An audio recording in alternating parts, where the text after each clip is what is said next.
temps de nation est accompli. Dieu, le Tout-Puissant, s'est saisi du petit et du grand bouclier.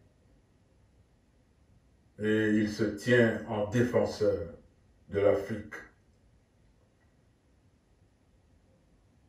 Toute cette agitation diplomatique et militaire autour du berceau de l'humanité et ses richesses, sans les Africains, va s'avérer destructeur contre les auteurs endogènes et exogènes.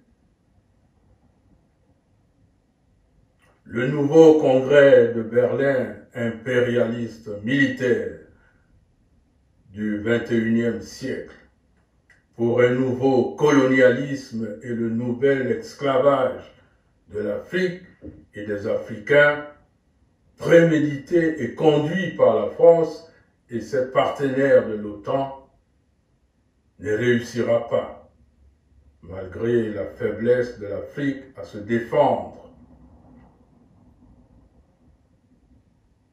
Il y aura des maltraitances, des brutalités et des massacres sur les diasporas africaines et les afro-descendants dans le monde avant leur retour en Afrique.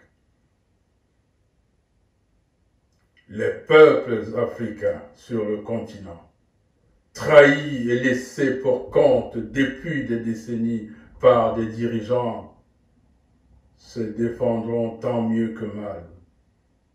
Ils chasseront ces derniers qui fuiront avec leur Union africaine occidentale, leur monnaie coloniale et leur fausse démocratie.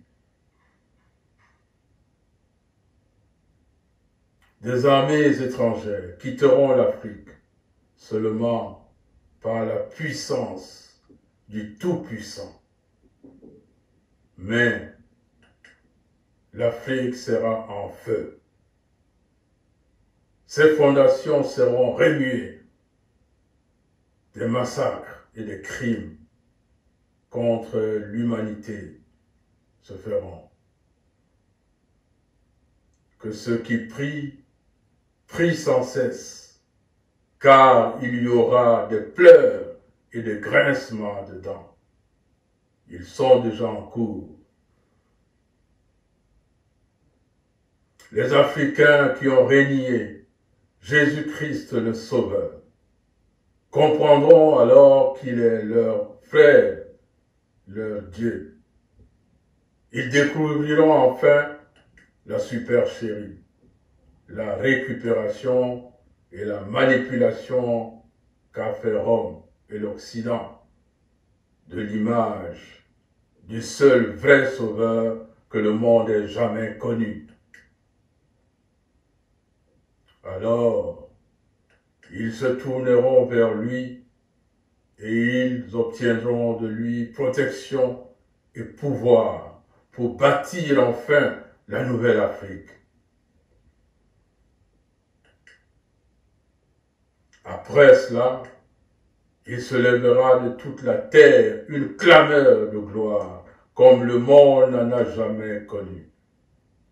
Lorsque la jeunesse africaine sur le continent, les diasporas africaines et les afro-descendants de retour, investis d'une mission divine, proclameront la nouvelle Afrique, les États-Unis d'Afrique.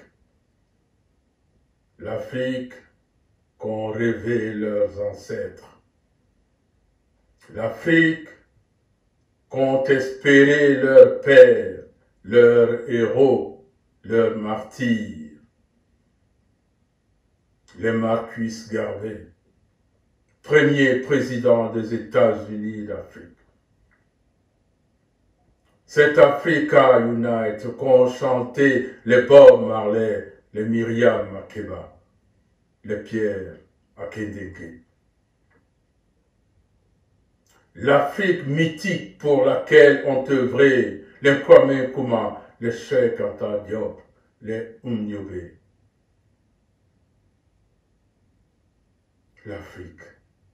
L'Afrique épanouie et libre, compte espérer les Lumumba, les Thomas Sankara, les Steve Biko, parce que le temps est venu. Le temps est venu à l'Afrique de donner à ses enfants ce qu'elle a de meilleur, à savoir son unité, sa dignité et sa grandeur. Le temps est venu de vivre la destinée prophétique de l'Afrique. Voici ce que dit le Sauveur, le roi des rois, le roi des nations qui vient mettre l'ordre dans le désordre et le chaos de ce monde.